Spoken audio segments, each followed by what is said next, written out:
Hey guys, Palsteron here, and today let's talk about 15 different skills. In specific, 15 different skills that can be used on dual-wielding claws with the int accuracy shell that I've made 2-3 days ago. Important to note, this is a stat stacker. It stacks int that feeds into accuracy, and that means it's going to be expensive. I'll have an example down below, but it is definitely nowhere near how this build could go with, for example, Mage Blood, a proper Adorned setup, and voices. Think something that Connor would make week 4 to week 6. But I digress. So the skills we tested, I leveled the build up to 84 when I could first equip my body armor and my helmet, and then I started testing. Now, it wasn't really like a stress test. We did some bosses and whatnot, but it was mostly about finding out what skills, what melee skills that can be used on dual wield claw actually feel good. And that's obviously a subjective thing. So I will show the footage in the background of each skill that we're going to go through, and you can decide for yourself. I will give it a rating, but that is my personal rating. For example, stuff like Flicker Strike is very, very hard to rate because some people love it, some people hate it. And I did give these skills a fair shake. So for example, I bought Awakened Ancestral Call instead of normal. I bought Awakened Chain for certain things, Awakened GMP. So it's not like just throwing a level 1 gem. And don't pay too much attention to the damage in general because some maps had like 2 defensive modifiers, some didn't. It's obviously just a normal strand, but I wanted to have like a comparison. So I wanted to have something very bland. The first skill we tested was the obvious one, Lightning Strike of Arcing. Here we'll say that the Lightning Strike nerf is barely noticeable, and that's for a few reasons. So Lightning Strike got 50% less projectile damage on the last patch, but from what I played, you didn't feel it as much because on a stat stacker, you don't really use knee miss anyways, and 50% of your damage is in the melee skill, and now even more so, right? It now shifted 66%. So damage-wise, I did not really feel it, but I mean, also the whole shell is just pretty broken. And Lightning Strike of Arcing in particular was the only skill where I could stand in the middle of a hive and just fire at the edges of the screen, and the chains would just take care of everything. And the thing I didn't even notice is they didn't nerf Val Lightning Strike at all. It still does the same amount of damage. So yeah, I thought I would have Lightning Strike fatigue because I already played it 2 times recently. But honestly, with this amount of attack speed, which was, I think in the test round, about 30 attacks per second, it just felt so buttery smooth and it just hit everything. So with that being said, I will have to give it a 9.5 out of 10, and it is a high contender for me to actually play it. Number 2, Molten Strike. Molten Strike doesn't really fit into this build all that well for a few reasons. You're not on the bottom of the tree with like reduced or increased projectile speed that you can swap around depending on what you want to farm. And your ring slots on stat stackers are just worth so goddamn much. So that means knee miss, which is an absolute must-have on Molten Strike. It actually doubles your damage, is really hard to fit in. But I will say, even with those restrictions, it felt kind of decent. Like, I can see Molten Strike being very good, but I don't know if it's on this shell in particular. I'll give it a 7.5 out of 10. I was definitely impressed with the gear. Now, the showcase did have an Awakened Ancestral Call, and I had 2 more strikes from the grafts. So in total, that was +5. So you're seeing a setup optimized for clear. Then we have Frostblades, which for me is in a pretty similar camp to Molten Strike. That might surprise you,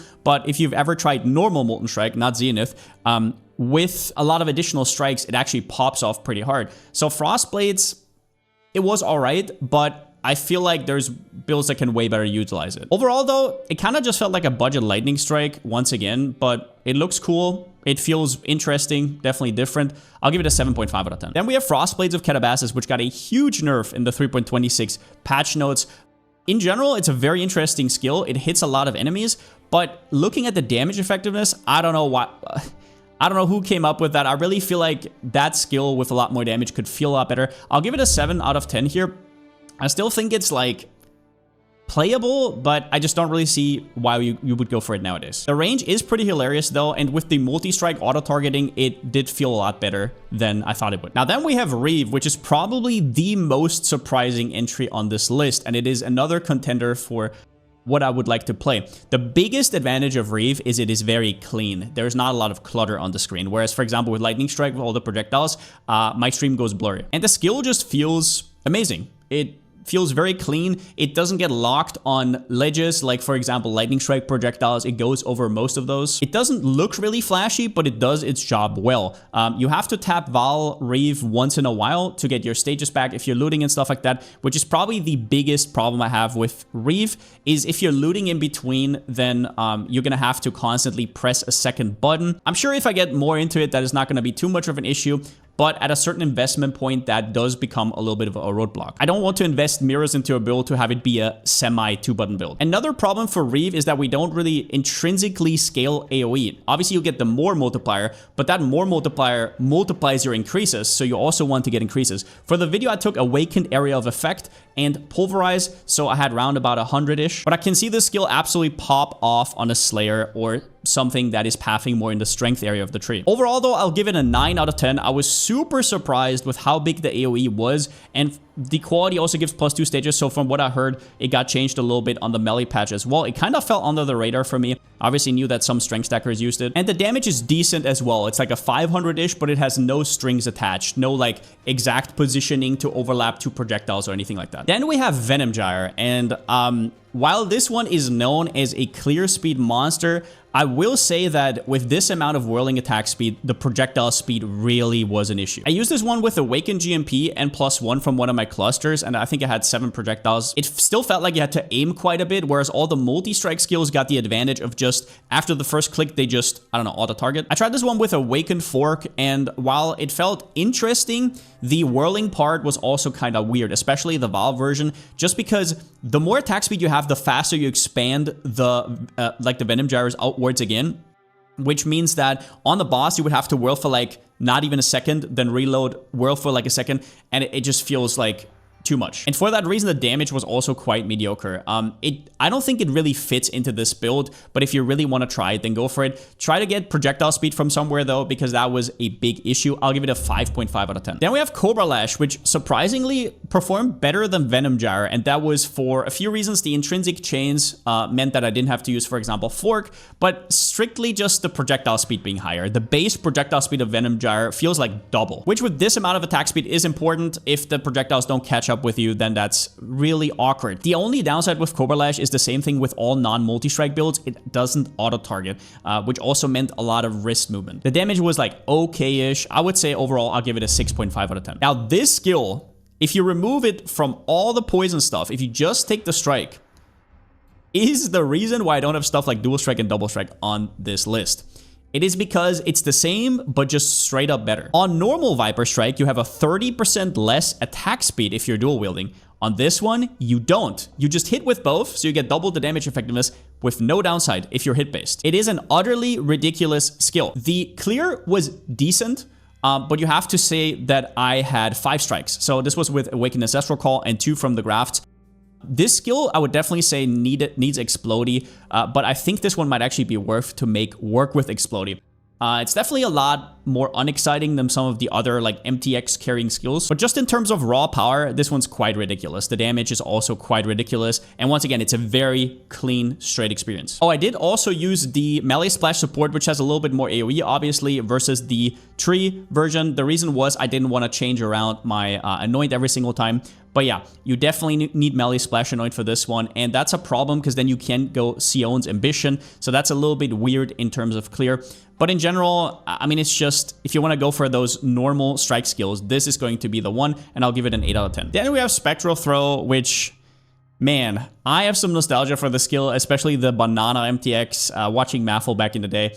But oh boy, is this skill outdated. Not only is the damage ridiculously bad, it is so goddamn slow. And the problem with Spectral Throw really is that you don't want to have too much projectile speed, because then you can't overlap at the end of it. I used to play the skill so much, but versus some of the more polished and updated skills nowadays, we'll just have to wait until Spectral Throw gets another version through Transfigured Gems, because that seems to be where GGG concentrates all their power in nowadays. Really sad about this one, but I'll give it a 3 out of 10, and I would not recommend this to anybody. Now then we have Flicker Strike. Flicker Strike needs some help in this setup, and for that, in this version, I have a Frenzy Charge on kill on my Claw, and I have, on top of the Frenzy Charge, I also put in an Enhance. You would usually get this probably on a Redeemer chest, right, for the 15% extra on hit. The power charge version of Flicker Strike, I wasn't really able to figure out. I just ran out of charges constantly. As far as I understand, the charge gain is a lot different. You can only get 1 per multi-strike. So I think normal Flicker Strike is just vastly superior here. Few problems on this version I had with Flicker Strike is the intrinsic attack speed it gives you is not multiplicative, it's additive. And we already get like 1000% attack speed. So I'm not sure this is the best thing ever for Flicker. However, you can definitely make it work. Like, the build is strong enough to, if you have enough investment, accommodate all of these skills. Playstyle-wise, looting is really annoying on Flicker Strike, and I didn't like having no control over my character, but I don't know. My rating can only be Flicker out of 10. You can see it in the background. But if you're into Flicker, you probably already know. And if you're not, you probably also know. Then we have Wild Strike, which is a long-forgotten skill that has 400 damage effectiveness, whereas most of the other skills in this bracket have around about 500 to 900. So, yeah, it's a little bit weird. It still has some AoE attached to it, but it cannot double hit. So you can't hit with the strike skill and then also skill with its explosion or its chains on the same target, which makes it really awkward on single target damage. And the clear was decent. I really liked the variety in having different procs and whatnot. I will say that Wild Strike of the Extremes is obviously better. The problem on attribute stackers is you lose your Emmy slot because you have to go Whispers of Infinity, which is kind of a no-no. And yeah, the damage was not too great either. Pretty vanilla skill. I'll give it a 6.5 out of 10. Then we have Spectral Helix, which I'll give it a -5 out of 10. Then we have Charge Dash. The only reason I put this into this video is so GGG finally buffs it and maybe makes it like center the camera from where you start, but maybe they don't want to do that because it would be auto caster-ish. I don't know, but Charge Dash just feels awkward as hell with its camera placement. You aim towards the edge of the screen. The camera doesn't follow until the end. It is a chore to play. 1 out of 10. And then we have Blade Flurry, which I put on the list because in order to play Blade Flurry, you need to have high attack speed, so you can actually release fast, so it feels decent to map with. It didn't feel like great damage, and it didn't really feel like good to play. It didn't feel like good AoE. I feel like this is one of those skills that is once again forgotten to time. I'll give it a 2.5 out of 10. If you like the playstyle, I guess go for it. So for my top 5 skills, Lightning Strike and Lightning Strike of Arcing was my favorite one. I know we've played a lot of Lightning Strike, but with this sort of attack speed, it feels so different. It does put more of a strain on your computer for sure, but it doesn't feel like some of these comparatively slow-ass lightning strikes we used to use in the past. It feels great. The screen is filled with projectiles. Everything dies. Reave felt amazing and is the pure melee option. I cannot fault you for playing it. You sometimes have to tap while Reave. But if you like Reave already, I think this is a great shell for it. You will have to substitute with the AoE because you're not on the bottom of the tree at all, right? So we will probably have to substitute it with both Pulverize and Awakened in KoE. And if you find with offhand shenanigans where you can stack up to 17, then go for it. Also in stuff like Simu, for example, where you're never looting in between. Superb skill, right? Mamba had the best single target by far, I want to say. So if you want to get this more into a bosser, then that's probably the play. Although I don't know why you would really, because we have this kind of speed. I'm sure there's better bossers where you just throw traps and just one-shot. And both Molten Strike and Frostblades are kind of at the end here. If you just like those skills, you can also sub them in. And that's all I got. If you didn't see your favorite skill on the list, for example, Smite, people are always asking, can't be used on dual wield claws. That is what this video is about, right? So there it is. To get an overview of everything I've learned throughout testing these skills, first, absurdly high attack speed skills prefer multi-strike over anything else because it saves your wrists, because the multi-strike takes over and auto targets. Second, projectile skills were capped by how much projectile speed they have, no matter how good they would maybe feel theoretically. And third, damage-wise, obviously, melee skills would win out because of how the build is made with the grafts that give 1% melee damage per 20 int, which I can have twice. That's a lot of increased damage. But except Reave, the projectile-based attack skills are just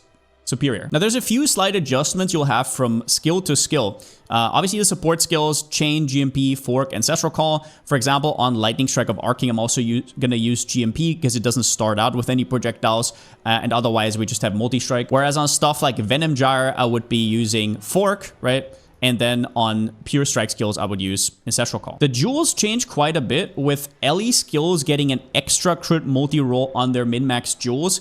Int always has to be there, but then we have crit multi with lightning skills, crit multi while dual wielding, and then you can get either normal crit multi or crit multi for Ellie skills, so you have a lot more variety and it's a lot easier to craft. Whereas on Flicker, the crit multi with one-handed and the crit multi while dual wielding are in the same bracket, so you can't have them both at the same time, so we'll have to have one roll that isn't multi. And obviously melee multi gets a lot worse if half of your skill is a projectile, so those are mostly for stuff like Reave and Flicker. And then the Anoint is an obvious one, so you would have Tribal Fury on some skills, you would have Sion's Ambitions on others, and then maybe something not skill related on others. But yeah, that's about it. For people asking for a POV under every comment section, you can literally import my profile. My profile is always open. I don't know what streamers you guys are used to. And yeah, once the build's finished in a few days, I'll also put out a full guide. Overall though, this setup feels amazing and I can't wait to see what people are gonna do with it. There's a high chance I'm gonna go for Lightning Strike of Arcing. Lightning Strike feels good as well, but I haven't actually played Arcing yet, and the chains are quite fantastic. It is really the only skill where I can stand in the middle of a hive and just clear everything, kind of like KB of clustering. But yeah, hope you guys enjoyed the new video format, and since I still don't have a slogan, see you next time.